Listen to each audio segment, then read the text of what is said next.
Salut les gars, ça bouge? Que se passerait-il si Bart n'était jamais né? À quel point la vie de la famille Simpson serait-elle différente?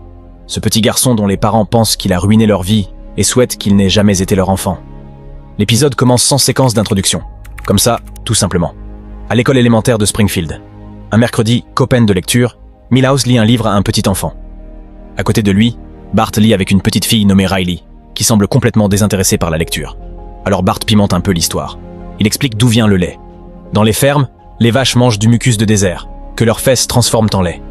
Ensuite, elles sont chargées sur des fusées. Une fois lancées, des chèvres et des ânes de l'espace les percutent. Elles explosent. Et c'est comme ça que naît le lait au mucus. Tous les enfants rient. Ils pensaient qu'on ne pouvait pas dessiner dans les livres, mais bon, c'est le grand. Ils commencent à s'amuser jusqu'à ce qu'un adulte arrive. À cause de sa blague, 25 livres sont abîmés. Il voulait juste rendre ça amusant pour la petite, et ils ne prennent jamais son parti. Mais on le gronde sévèrement. Tu es le destructeur. Le destructeur. Tu gâches tout. Il a même gâché la photo de Noël, laissant Homer avec une écharpe. Marge ne peut plus le gronder. Homer doit prendre le relais. Il dit que la maison est pleine de farces. N'importe quelle lunette de toilette pourrait être recouverte de colle. Je me demande pourquoi il dit ça. Lisa arrive en se plaignant des saucisses, de l'eau, des glaçons. 10 années à être son père l'ont vidé. Et le seul qui ne se plaint pas, c'est le petit Papa Noël. Plus tard, ils vont à l'école. Ils savent que ce qu'il a fait est impardonnable.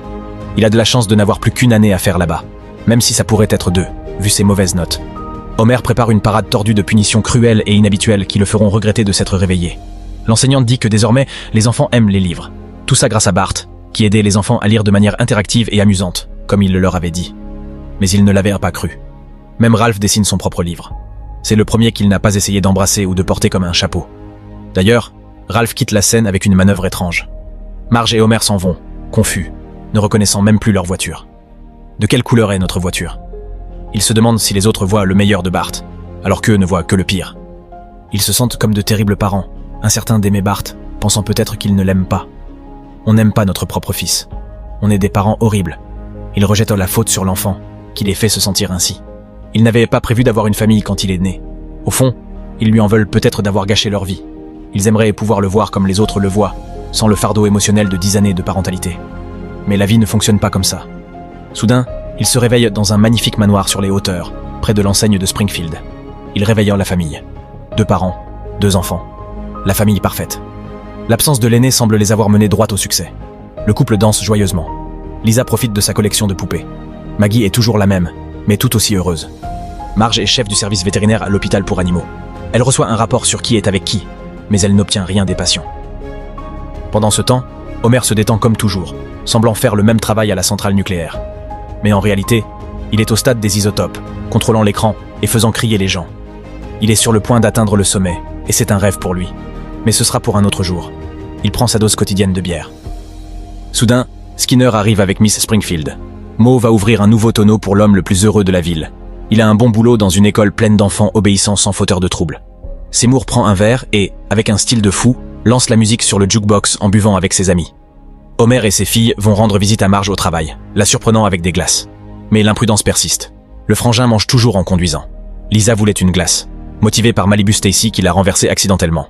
Un éclair détourne l'attention d'Homer et rend la visibilité difficile.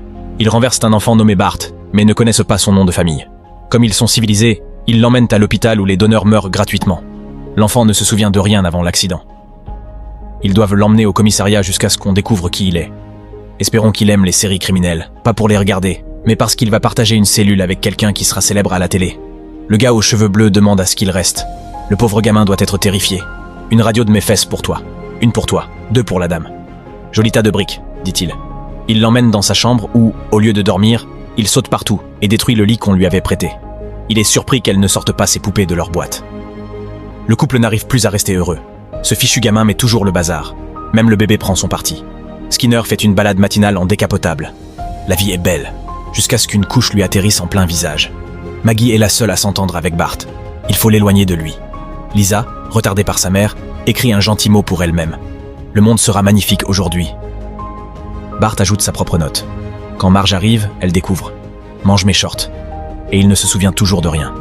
J'en sais autant sur moi que vous en savez sur moi. Ils ne sont pas vraiment contents de ce gamin. Ils disent que sûrement, même ses parents ne doivent pas l'aimer. Au stade de baseball, Springfield affronte Miami. Homer l'y emmène, pour ne pas le laisser seul à la maison. Ou peut-être qu'il détruirait la maison. Il est impressionné. Homer contrôle des milliers de parents ivres et d'enfants, les faisant faire ce qu'il veut. Le Bart écrit « Faites des bébés ». Les gens se mettent à crier. Il atteint 95 décibels. Homer ne sait pas ce qu'il a fait, mais veut qu'il continue. Il lui laisse même la chaise, change la kiss cam en punch cam, puis la remet en kiss cam. Les gens ne peuvent pas s'empêcher d'obéir à l'écran qui atteint le maximum. Il ne sait pas qui il est, ni d'où il vient, mais il a créé de la magie.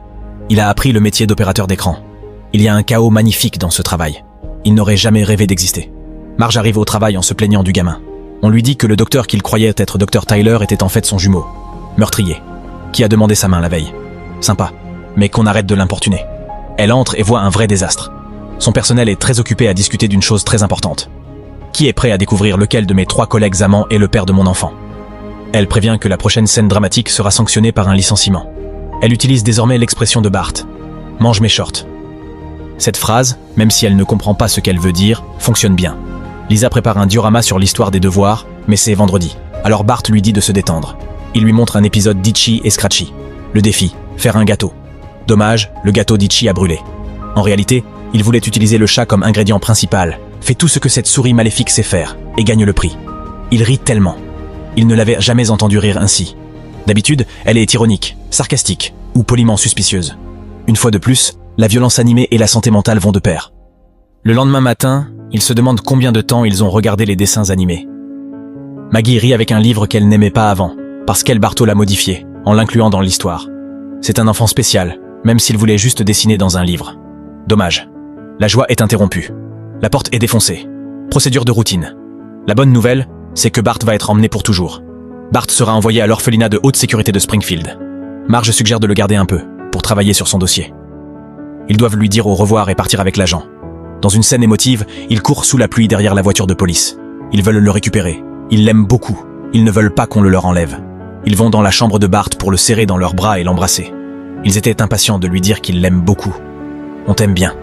On vient juste de s'en rendre compte. Dans la scène du générique, Wiggum dit à son fils de redescendre les escaliers. Il est temps de rentrer. Willy ferme dans 5 minutes. Abonnez-vous et activez les notifications pour voir plus de vidéos comme celle-ci. Merci d'avoir regardé.